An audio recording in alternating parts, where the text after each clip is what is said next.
তো এখন বাজে ঘড়িতে 7:10। তো আজকে আমরা খুব তাড়াতাড়ি রেডি হয়ে গেলাম। আমরা মানে আমি এই যে আমার সাথে যাবে সোনামার মিষ্টি।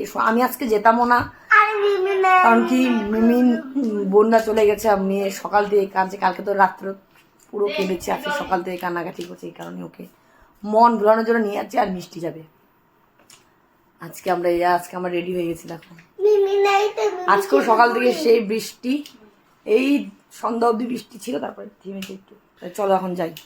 প্রতি বছর শীতলা পুজোর থেকে আমি এই বোতলের লাইটগুলো কিনি, আর এইগুলো আমার এত ভালো লাগে। আর জানো, এগুলো দিয়ে তোমরা যদি কেউ ঘর সাজাও বা কেউ বারান্দায় ডেকোরেশন করে, আমার না খুব ভালো লাগে এই লাইটগুলো। আর দেখতে পাচ্ছ কি ভিড়, মানুষের মাথার উপরে মানুষ।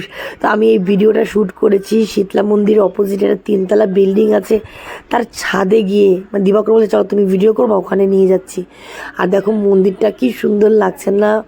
আর আমি অনেকক্ষণ ছাদে দাঁড়িয়েছিলাম, কারণ এত হাওয়া দিচ্ছিল আর এত ভিড় না। ভিড়ের জন্য সেদিন কাউকেই কিছু চড়াতে পারিনি, কোনো রাইডস। তারপরে চলে আসছি খাওয়ার খেতে, তাও কি 10:30টার পরে।